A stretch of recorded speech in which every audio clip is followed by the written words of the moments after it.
Olá, pessoal, tudo bom? Aqui quem fala é a professora Nayara. Novamente estamos aqui com a nossa aula de acústica. Essa aula é continuação da aula anterior que está aqui no canal, então se vocês perderam a aula anterior ou estão meio perdidos na disciplina, ou às vezes não se recordam, né, da aula anterior, sugiro que vocês deem uma passada nela, porque foi uma aula que a gente abordou diversos temas que são fundamentais para a continuação dessa aula hoje. Então, a gente vai continuar com essa aula sobre tratamento acústico. Hoje a gente vai falar sobre algumas variantes, né, algumas situações que interferem sobre esse tratamento acústico. E, para começar,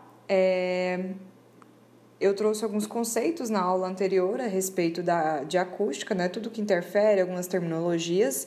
E hoje a gente vai continuar estudando alguns elementos que a gente pode se utilizar, que a gente pode tirar partido no projeto para questões de proteção acústica. E aí a gente começa com as esquadrias acústicas. As esquadrias acústicas são aquelas portas e janelas, enfim, que possuem algum tipo de tratamento acústico e que impedem ou dificultam a passagem de som. Então, elas têm uma capacidade de isolamento acústico superior ao das esquadrias convencionais. Consequentemente, por elas serem mais tratadas e terem essa preocupação com relação à acústica, elas são um pouco mais caras também do que as esquadrias comuns no mercado.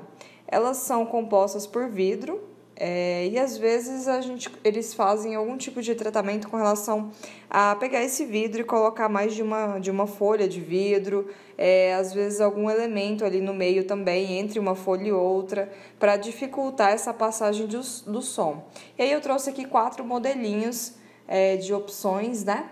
A primeira é o vidro duplo com câmara de ar. Então, eu tenho uma chapa de vidro aqui de um lado, uma chapa de vidro do outro, e no meio a gente tem essa câmara de ar. Então, isso ajuda um pouco na questão da acústica, né? Porque o som ele vai encontrar duas barreiras aqui, e essa camada de ar também vai servir como barreira para impedir essa passagem do som.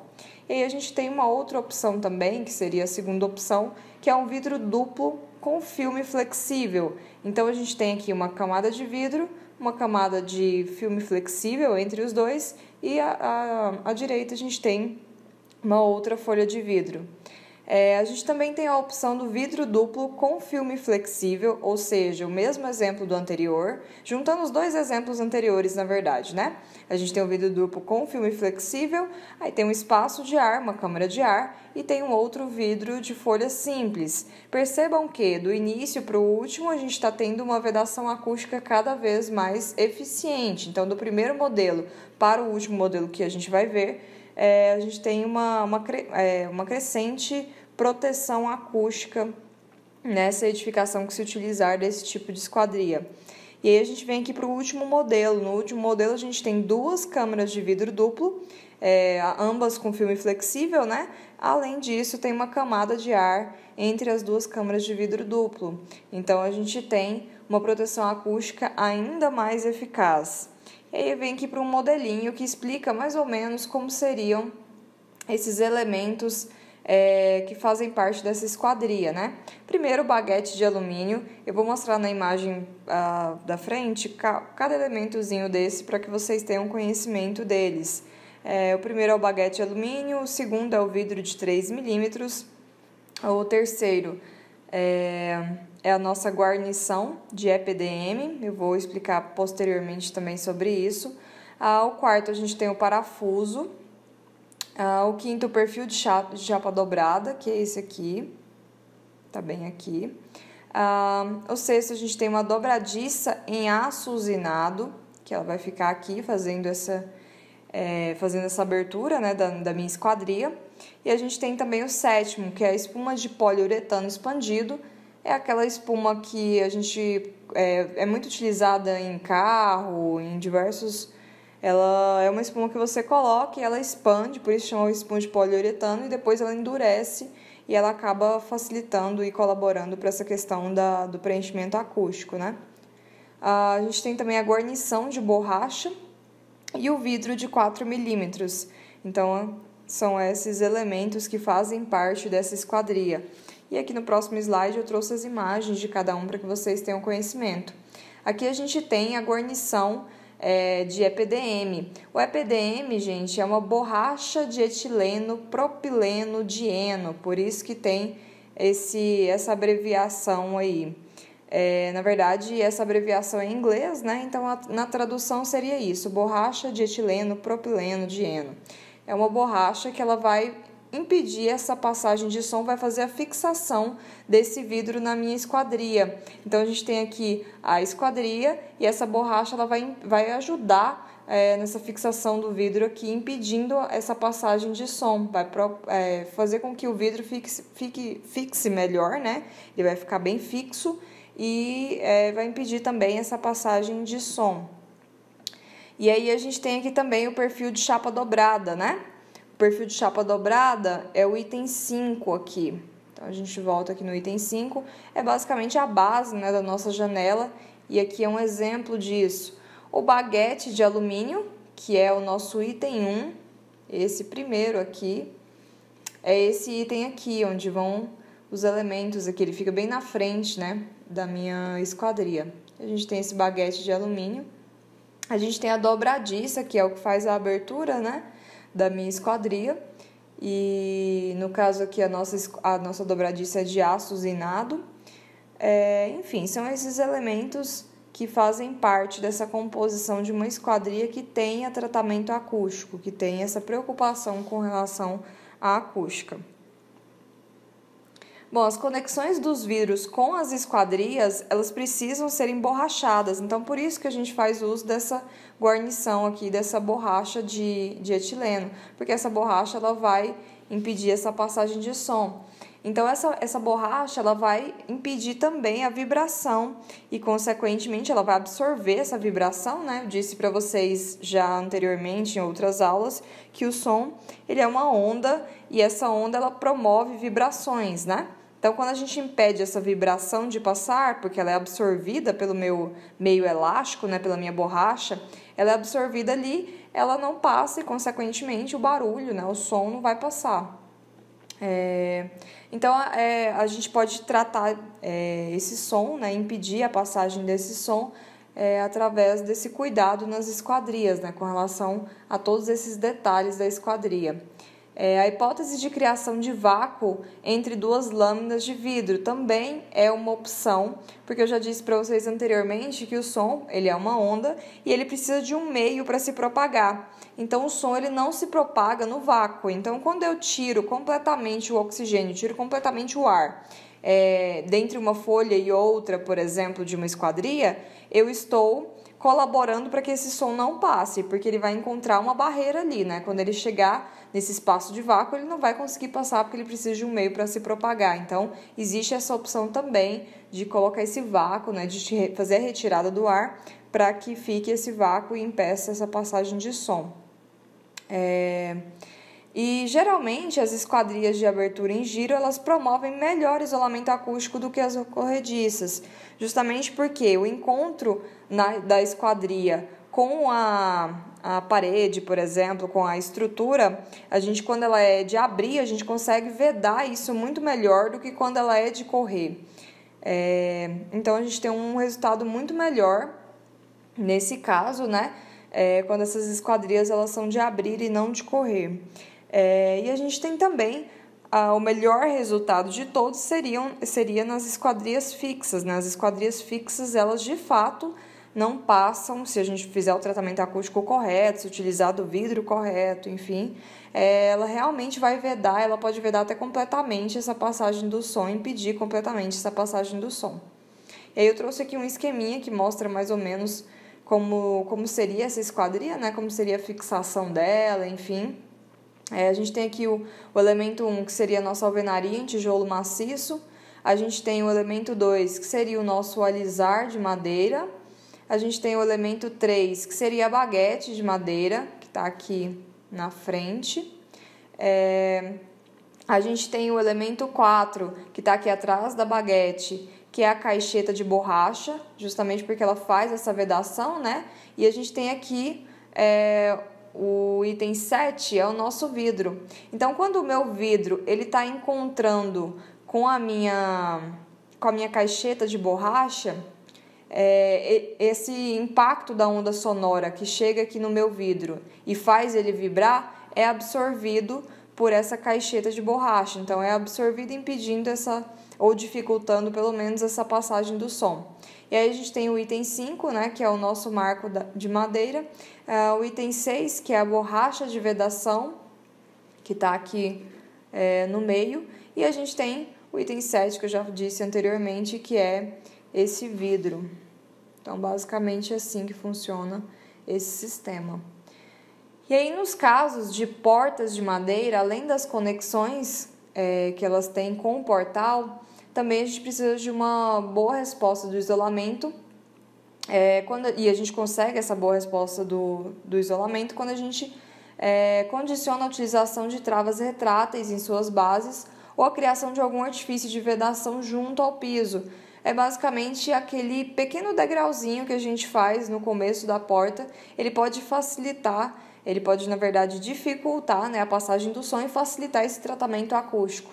E aí a gente tem que tomar muito cuidado nesse tipo de esquadria, principalmente no encontro entre chapas diferentes, né, entre pedaços diferentes da esquadria. Esses encontros eles precisam ser tratados, e aqui tem uma imagenzinha, um esquemazinho que mostra mais ou menos isso, né? Aqui no elemento 1, a gente tem a nossa alvenaria, que seria a nossa parede, né? O elemento 2, a gente tem os alisares de madeira, que é aquela parte que fica na frente da porta. O elemento 3, a gente tem o portal de madeira maciça, que é esse aqui, que fica aqui logo abaixo da minha parede. O elemento 4, a gente tem o revestimento no batente em borracha macia, que é esse item 4 aqui, justamente porque aqui a gente tem um elemento de madeira, que é o meu item 5, que é o meu painel, e a gente tem aqui o item 4, que é o meu revestimento, que é o meu batente, né? Então, a gente precisa fazer a vedação entre esses dois elementos. E aí, como que eu vou fazer a vedação entre esses dois elementos, né? A gente tem aqui o batente e tem o item 3, que é o portal de madeira maciça. Então, eu preciso vedar o encontro entre esse portal de madeira maciça e o meu painel wall ou a minha porta. Então, eu preciso fazer esse tratamento nesse encontro, né? E aí, a gente faz o uso da borracha porque ela absorve essa vibração. E o item 6, a gente tem o acabamento em laminado melanímico. Ele fica aqui, o item 6, que ele vai dificultar também, dificultar essa passagem da onda sonora. E o item 7 é o requadro da folha da porta em madeira maciça. Então, a gente tem esse cuidado aqui nessa parte também, né? O item 8, enfim, a gente tem um cuidado aqui nessa parte também, para que não tenha, para que essa junta, né, entre duas chapas, ela fique completamente vedada acusticamente. E aí a gente vem para alguns exemplos de barreiras acústicas. As barreiras acústicas, elas são anteparos que são posicionados entre a fonte produtora do ruído e a recepção. E as barreiras acústicas, elas são comumente utilizadas em escritórios, ao longo de autoestradas, em cabeceiras de pistas de decolagem de avião a jato, entre vários outros exemplos que a gente poderia citar. Então, aquele elemento que a gente costuma ver em rodovias, principalmente quando a gente está num perímetro urbano, ou seja, está passando dentro de uma cidade, está cortando uma cidade ali, a gente tem esses elementos que dificultam essa passagem de som, ou pelo menos tentam atenuar, diminuir essa passagem dessa onda sonora, para evitar a poluição sonora na cidade, né, nos bairros que estão próximos dessas rodovias, dessas pistas de alto fluxo, porque quanto maior o fluxo, maior a velocidade de veículos e maior o fluxo, consequentemente eu tenho mais barulho, né? A massa de barreira ela deve ser considerada de acordo com a necessidade de isolamento, sob pena de constituir-se somente um anteparo delimitador de espaços, e aplica o seu dimensionamento ao princípio de difração do som. E aí a gente vem aqui um exemplo que mostra essa questão da altura da barreira, né? A gente tem a nossa fonte sonora aqui, a minha barreira, e ambas as frequências estão saindo da mesma altura do meu produtor de som, né?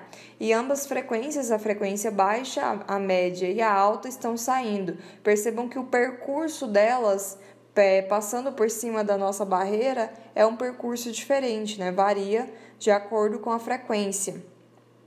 E aí a gente tem que na tentativa da atenuação de um ruído muito alto na fonte até um receptor posicionado a longa distância, essa barreira ela pode ser pouco eficaz, uma vez que, mesmo muito alta, a diferença de percurso pode ser pequena para o caso. Então, muitas vezes eu pego essa fonte produtora de ruído aqui e coloco um pouco mais distante. Porém, esse som vai continuar passando, então aquela barreira ela vai ser ineficaz, ela não vai conseguir responder a essa necessidade de isolamento acústico ou de proteção acústica.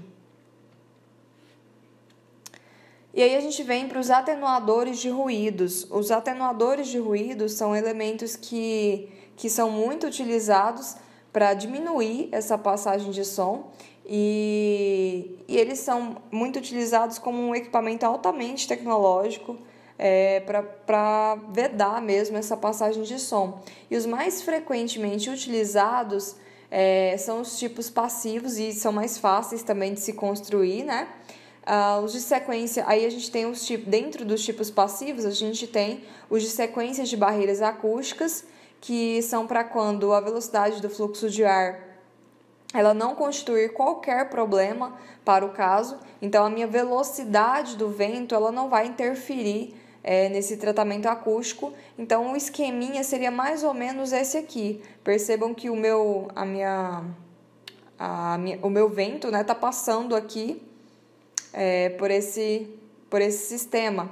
E percebam que ele é um sistema que a gente faz uma proteção de um lado, uma proteção do outro. Aqui na imagem a gente consegue ver melhor esse esquema materializado, como eles seriam. Percebam que tem uma placa recuada, uma placa encostando, uma placa recuada, uma placa encostando, justamente para essas placas, ao longo desse percurso, essa onda sonora ela vai perdendo força até quando ela chega lá do outro lado, né? E aí a gente vem para o segundo tipo, que seriam os atenuadores de passagem, que são para quando a velocidade de fluxo do ar ela é de vital importância. Então, percebam que a diferença desse exemplo para o anterior é que no anterior a velocidade de ar ela não era importante, e nesse caso aqui ela já é importante.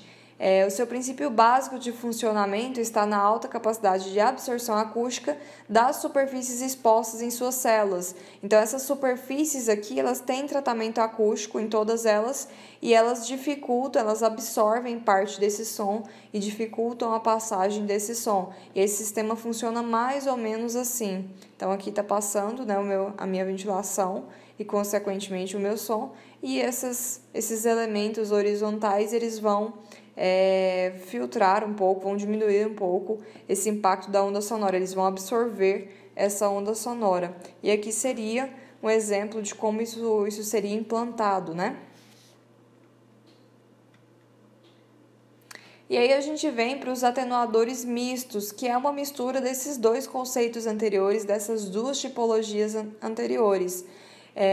Ainda, além dessa opção, os atenuadores de ruído ativos, que são importados, cujo o princípio básico consiste na identificação eletrônica de um ruído incômodo para emissão imediata de ondas sonoras de mesma frequência e mesma intensidade, na mesma direção, só que em sentidos contrários, anulando o efeito do primeiro. Ou seja, eu calculo, nesse caso, eu vejo a intensidade da minha onda sonora e, através dessa referência, através desse dado, eu sei que a minha onda sonora ali, naquele local em específico, ela vai chegar em determinada frequência e ela vai chegar em determinada altura. Então, o que eu faço? Eu pego e emito um outro som em direção oposta para que duas forças de som, no caso, se anulem. Então, o som que está sendo emitido aqui, ele vai encontrar uma barreira de som, uma onda sonora na mesma frequência que ele, porém em sentido oposto. Então, ambos vão estar na mesma frequência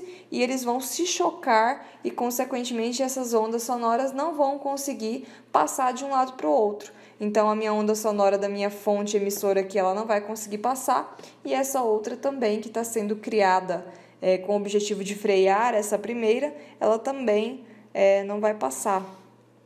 É um sistema bem peculiar. E aqui a gente tem algumas imagens, né, desses sistemas que a gente acabou de ver. E aí a gente vem para os postos de ventilação em edifícios.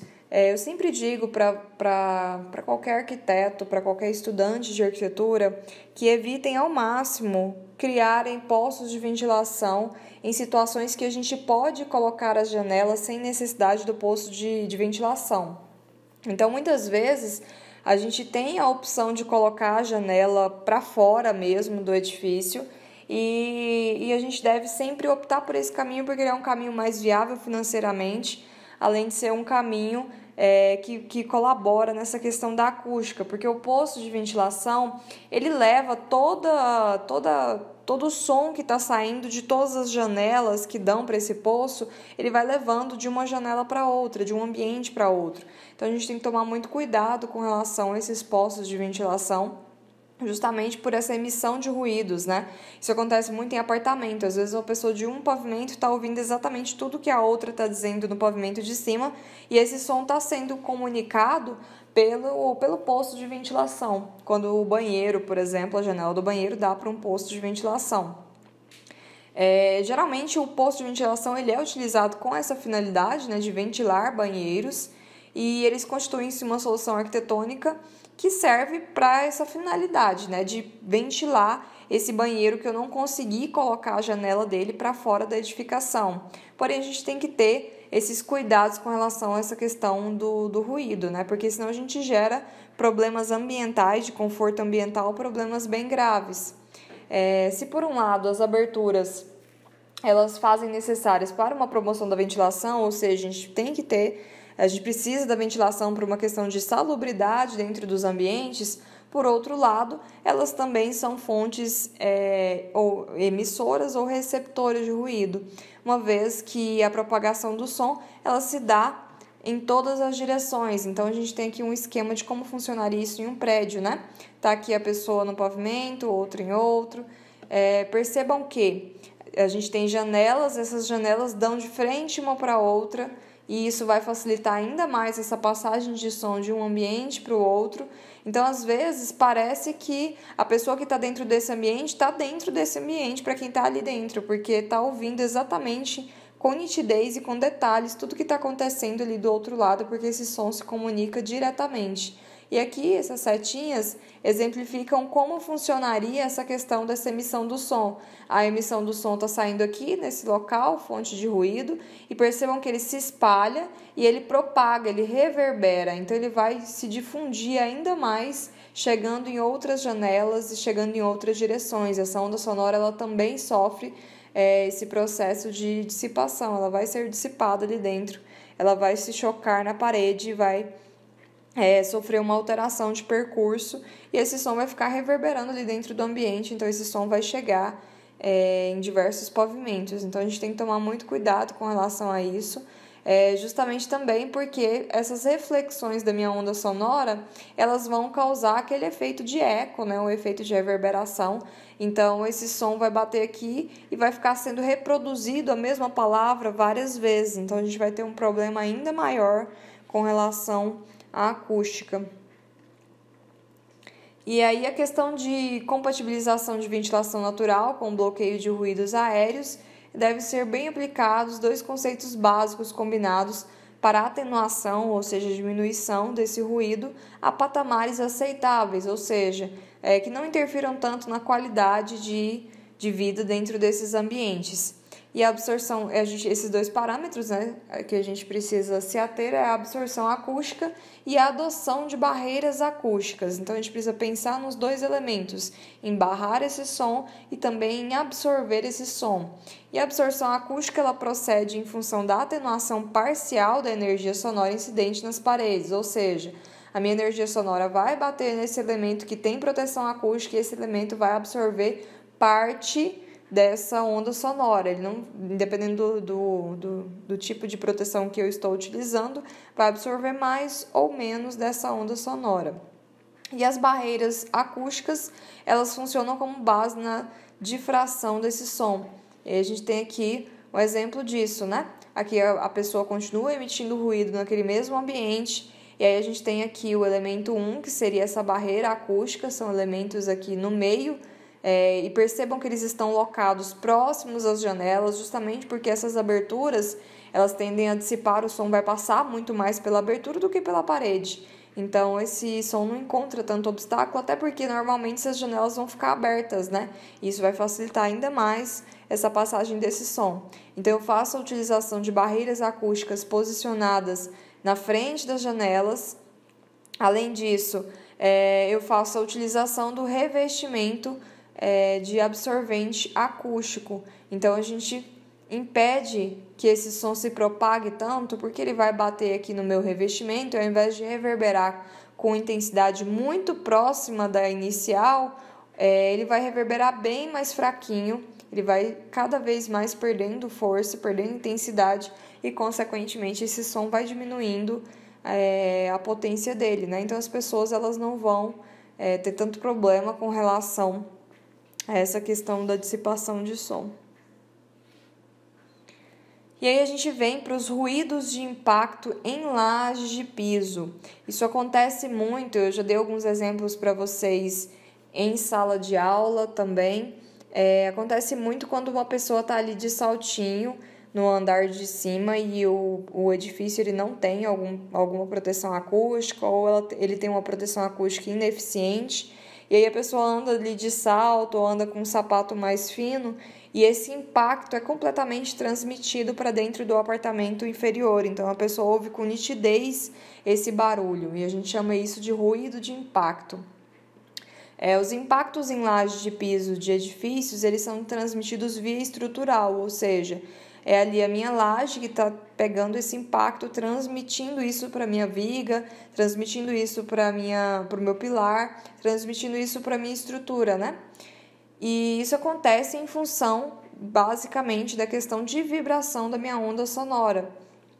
Então, nesse caso, os forros sob as lajes, ou seja, aquele forro de gesso, drywall, que a gente coloca aqui embaixo da laje, ele não tem muito efeito no sentido de ajudar, de auxiliar na barreira, né, desse som, de impedir esse ruído de impacto de passar para dentro do ambiente inferior. Justamente porque muitas vezes, por ter ar aqui entre o forro e o meu elemento estrutural, a minha laje, esse ar vai colaborar para realçar muitas vezes esse ruído com o efeito de um tambor. Aquele tambor mesmo de música. Vocês já devem ter observado a estrutura de um elemento assim, ou talvez nunca tenham tido contato com esse tipo de elemento musical, mas basicamente ele funciona assim, né? Tem ali a parte da superfície dele e tem ar dentro dele, e esse som fica bem alto, inclusive, justamente por conta desse sistema criado. Então aqui, se a gente faz somente isso, coloca somente o forro de gesso, muitas vezes a gente está colaborando para esse som ficar alto e não ser barrado, não ser freado. E estruturalmente, quanto maior a massa da laje, menor será o seu processo vibratório, ou seja, menor também será a sua transmissão, ou seja, aquelas lajes mais largas, as lajes mais antigas, por exemplo, que foram de edificações mais antigas, que as estruturas eram mais robustas, né? Essas lajes mais largas, elas vão dificultar um pouco esse processo vibratório e também essa transmissão desse som. E evidenciam-se crescentes atenuações para os seguintes tipos de laje, de mesmas espessuras em osso e mesmos vãos entre apoios. E aí a gente vê aqui os modelos existentes, né? Nesse caso de atenuação. A pré-moldada, que seria em blocos cerâmicos, a nervurada, que é basicamente essa aqui do esquema anterior, percebam as nervuras. Ela é muito utilizada quando a gente quer vencer grandes vãos. A gente tem também a laje treliçada, que é feita também com blocos cerâmicos, e a gente tem a laje maciça, que é aquela que é completamente feita em concreto. E aí a gente tem aqui o isolamento acústico em decibéis de cada tipo de piso. É muito importante essa questão do revestimento que vai sobre a minha laje de piso, né? E esse revestimento ele pode colaborar muito para frear essa passagem de som. Então, a gente tem aqui a primeira opção, os pisos emborrachados, né? Os pisos emborrachados, eles têm um isolamento acústico de 2,5 a 14 em decibéis. A gente tem os pisos sintéticos, que eles protegem de 1,5 a 3. A gente tem os carpetes, que protegem de 7,5 a 28. A gente tem os carpetes sobre bases macias, ou seja, a gente tem duas proteções aqui nesse caso, né? Além do carpete, a gente tem a base macia, que protege cerca de 33 a 39 decibéis. A gente tem o laminado de madeira também, sobre a base elástica. E a gente tem os tapetes sobre pisos de laminado de madeira e tudo isso sobre uma base elástica. Então, a gente tem aqui, nesse caso, essa última opção, um sistema ainda mais potente, um sistema ainda mais eficaz. A melhor forma de se absorver os impactos em laje de piso é a adoção de materiais macios, porque esses materiais eles vão absorver um pouco do impacto dessa onda sonora. Porém, nem sempre é possível em todos os ambientes, então nem sempre a gente consegue se utilizar desses elementos, desses materiais macios em todos os ambientes, especialmente nas áreas molhadas, né, de banheiros e cozinha, a gente vai ter um pouco mais de dificuldade de se utilizar desses elementos. E a redução da transferência de impacto, quando não usamos pisos macios sobre lajes, pode ser feita com base no conceito de pisos flutuantes sobre bases elásticas, desconectando-se inteiramente os contrapisos e os pisos de quaisquer elementos estruturais e ou vedações. Então, quando a gente faz a retirada, a gente eleva esse piso, a gente está colaborando e a gente pode criar sistemas de proteção acústica elevando esse piso. Então, a gente tem ali a nossa laje, a gente faz um piso que é conhecido como piso elevado. E aqui a gente tem um outro exemplo de como a gente pode trabalhar essa questão da acústica dentro dessa questão do meu piso, né? Primeiro, a gente tem no item 1 a parede. Então, aqui a gente tem a nossa parede. O item 2 é o rodapé, que vai ali no encontro entre o piso e a parede. O item 3, a gente tem o contrapiso, ele está logo aqui. O item 4, a gente tem a base elástica. Então, percebam que a minha base elástica ela vai embaixo do meu contrapiso, justamente para absorver essa questão do impacto que está sendo produzido aqui em cima. Então, a pessoa está andando aqui em cima, está produzindo algum tipo de impacto. Essa onda sonora ela vai ser absorvida, que é, na verdade, muito transmitida pelo processo de vibração, né? Ela vai ser absorvida, essa vibração vai ser absorvida aqui pelo meu item 4, que é essa base elástica. E aqui no item 5 a gente tem a nossa laje de concreto e o item 6, a nossa viga de concreto. Questão de estrutural mesmo, toda a questão de peso, enfim, essa laje vai absorver, vai levar aqui para a minha viga e essa viga vai descarregar isso no pilar, nos pilares. Então, é basicamente assim que funciona. E aí a gente tem os tipos, né, de bases elásticas e os resultados em testes laboratoriais. Primeiro a gente tem a lã de rocha, de 144 kg por metro cúbico, na espessura de 15 milímetros, ou seja, bem pequenininha, né? E um contrapiso de 4 centímetros, a gente tem um isolamento de 18 decibéis. Na lã de rocha, com 20 milímetros de espessura e o contrapiso com o mesmo tamanho, 4 centímetros, e esse contrapiso é em argamassa estruturada, a gente já tem uma proteção de 20 decibéis. Por quê? Porque a gente aumentou a espessura desse elemento de proteção, né, dessa lã de rocha. E a gente tem a opção também da lã de vidro. A lã de vidro com 80 kg por metro cúbico, na espessura de 15 milímetros e um contrapiso já um pouco maior, 7 centímetros, a gente tem um isolamento acústico de 27 decibéis. E a gente tem também as composições de mantas em EPDM e em rocha basáltica. E aí, nesse caso, uma espessura de 1,5 milímetros, ou seja, muito fininho, e um contrapiso de 8 centímetros, a gente já tem uma proteção de 16 decibéis. E aí a gente vem aqui para um exemplo de como isso seria instalado, como funcionaria esse piso flutuante, né? Primeiro a gente tem aqui a laje, segundo a gente tem a nossa proteção acústica, o nosso elemento absorvente desse impacto, desse impacto, dessa vibração. A gente vem para o contrapiso e posteriormente o piso, e aqui o rodapé que faz esse encontro entre o piso e a parede. E aqui mostra uma pessoa aplicando isso, né, fazendo a execução desse piso com esses sistemas de proteção. Esse exemplo aqui de baixo é basicamente aquele esqueminha que estava no slide anterior, como seria isso materializado, e aqui uma pessoa executando isso na prática. Bom, a redução do nível de pressão do ruído de impacto para pisos flutuantes está relacionada com a densidade superficial do contrapiso e com a rigidez dinâmica dessa base elástica, que é aquele elemento que vai ali logo acima da minha laje, entre a minha laje e o meu piso. E aí essa tabelinha aqui, eu sugiro que vocês depois deem uma olhada mais detalhada nela, né? Porque ela vai mostrar para vocês que na medida em que se aumenta a espessura de uma base elástica, a gente reduz essa rigidez dinâmica. E aqui são vários elementos que a gente pode utilizar, todos eles como proteção, como barreira acústica. E aí a gente vem para os ruídos de impactos em coberturas metálicas. Antigamente a gente não tinha esses sistemas de proteção e muita gente não colocava telhado metálico justamente por essa questão de barulho, né? Eles falavam, as pessoas diziam que era muito barulhento, e de fato é muito barulhento, né? Quando chove, quando acontece alguma chuva, enfim, esse elemento, essa cobertura, ela vai transmitir muito desse som, até amplificar um pouco esse som, e esse som vai ser traduzido para o ambiente interno. Então, a gente tem hoje, já no mercado, diversos sistemas de proteção voltados para essa questão do telhado, voltado para essa questão da cobertura.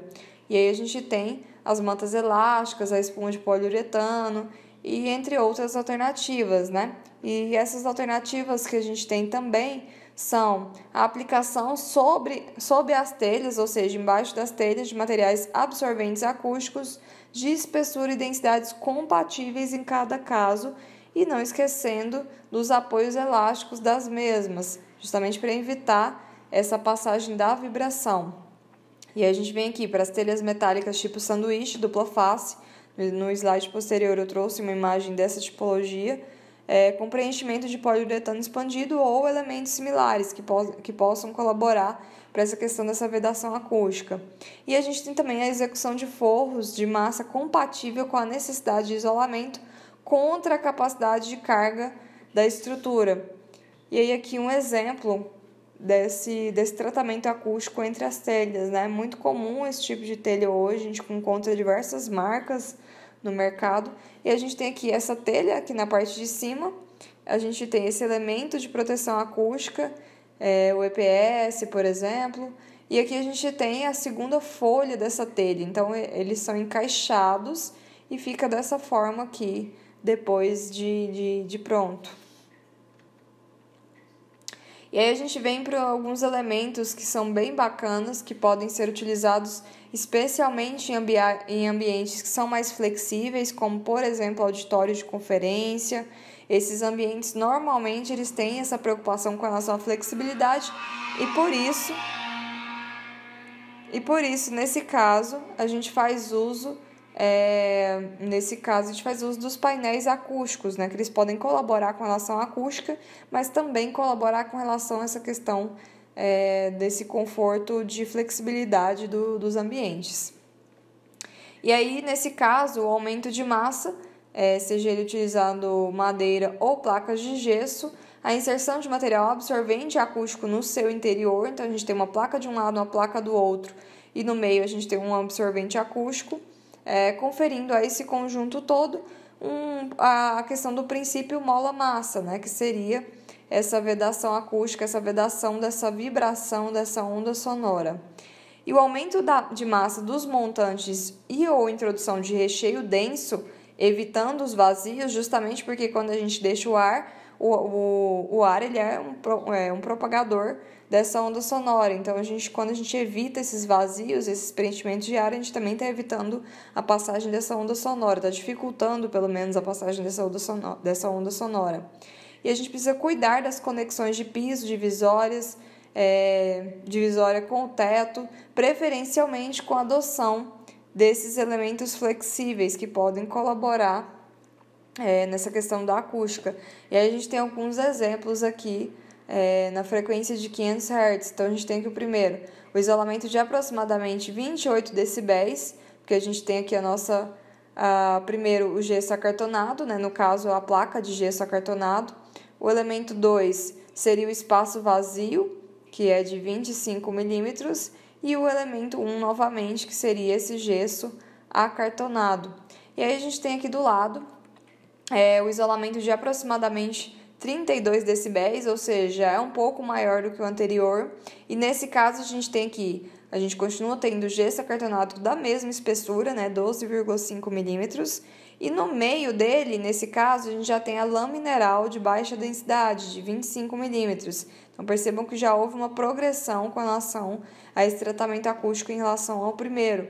E aqui no terceiro, que a gente tem uma proteção acústica ainda maior, né, de 35 decibéis, o elemento que está aqui no meio, entre as duas chapas de drywall, entre as duas chapas de gesso, é a minha lã mineral de média densidade, de 25 milímetros. Então, nesse caso, a gente tem uma proteção acústica ainda melhor em relação ao primeiro. E aí, aqui nesse outro exemplo, né, e percebam que é uma progressão do primeiro para o último, dessa questão de apropriação de elementos mais que impedem melhor a passagem desse som. Então, o primeiro ele impede menos e o último ele impede bem mais, cerca de 10 decibéis acima dessa primeira proteção aqui. E a gente vem aqui para esse exemplo de proteção acústica, né, que protege cerca de 40 decibéis, ou seja, ainda maior do que esse outro aqui. E a gente tem nele, primeiro, uma chapa de gesso acartonado, outra chapa de gesso acartonado grudadinha. A gente tem aqui uma lã mineral de média densidade, ou seja, melhor do que a de baixa densidade, em termos de proteção acústica, e a gente tem duas chapas de gesso acartonado, novamente, de 12,5 milímetros. Então, a gente já consegue proteger muito mais esse ambiente utilizando-se desse sistema. A gente também tem um sistema que seria, primeiro, uma chapa de gesso acartonado de 12 milímetros, 12,5. Aí, em seguida, a gente teria a lã mineral de média densidade também. Em seguida, a gente teria outra placa de gesso, outra lã mineral e outra placa de gesso. Então, a gente tem 3 placas de gesso e 2 espaços com lã mineral. E ainda assim, ele é um sistema menos eficiente do que o sistema anterior. E aqui mostrando como seriam esses painéis e a questão da execução desses painéis. Normalmente, os painéis, eles se comportam dessa forma, a gente pode juntar eles aqui no cantinho e se apropriar melhor, integrando a área, ou mesmo dividindo essa área em 2 ambientes diferentes. E aqui são imagens que mostram esse painel sendo executado aqui na de baixo. Não é o mesmo ambiente, né? Mas aqui seria a execução, quando está executando esse painel. E aqui exemplos de esquadrias que seguem essa questão da barreira acústica, né? São esquadrias de proteção acústica.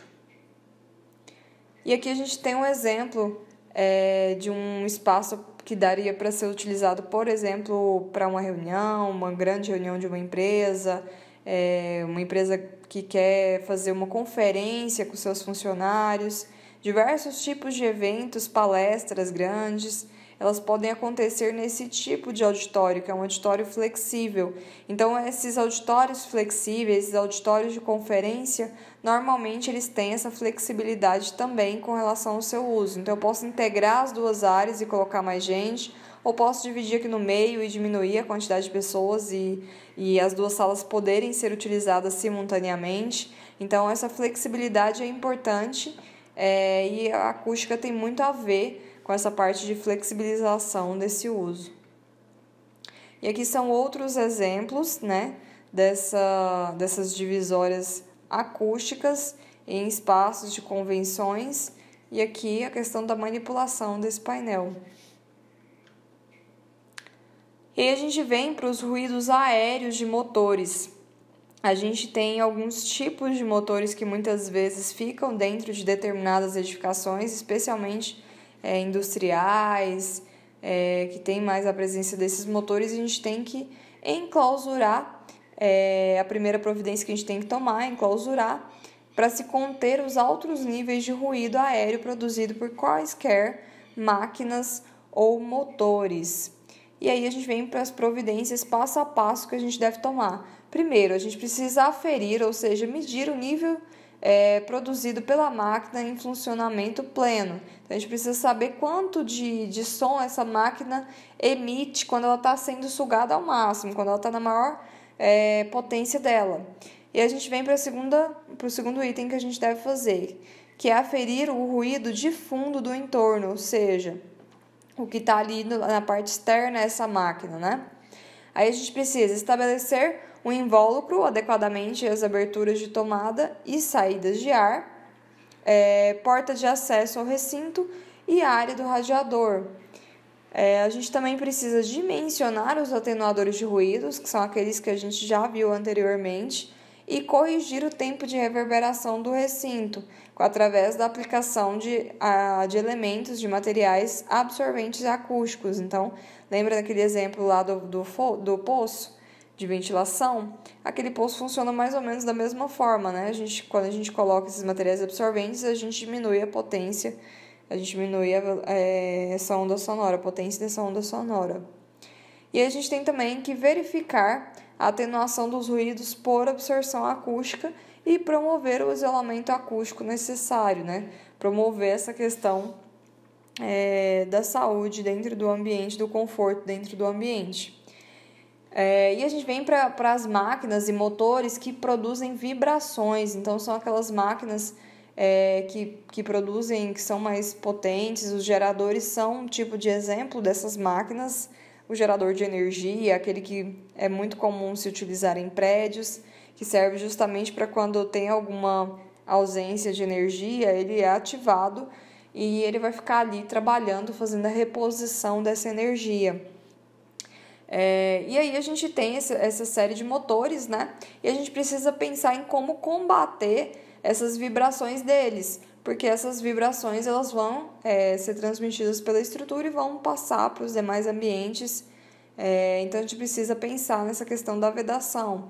Então, considerando o motor 100% equilibrado, a primeira providência que a gente tem que tomar é instalá-lo em um sistema absorvedor de suas vibrações, ou seja, ele está aqui, meu motor, temos uma laje flutuante e uma laje de base sobre uma base elástica. Então, essa laje flutuante está sobre essa base elástica que vai acabar colaborando para essa absorção desse som. A outra opção que a gente tem também é a utilização de molas. Esses elementos eles vão absorver esse impacto, então aqui em cima está vibrando bastante, porém essa mola ela absorve esse impacto e então diminui a passagem desse som aqui para minha laje. E aqui são alguns exemplos, né, desses elementos de proteção acústica instalados e os nossos motores aqui, os produtores de ruído em cima dessas proteções acústicas. E aqui um exemplo utilizando-se das molas para absorção dessa vibração. Gente, por hoje é só. Espero que vocês tenham conseguido entender E caso vocês não consigam ou tenham alguma dúvida, mandem no nosso chat e a gente vai conversando e esclarecendo quaisquer dúvidas que vocês tiverem. Então é isso.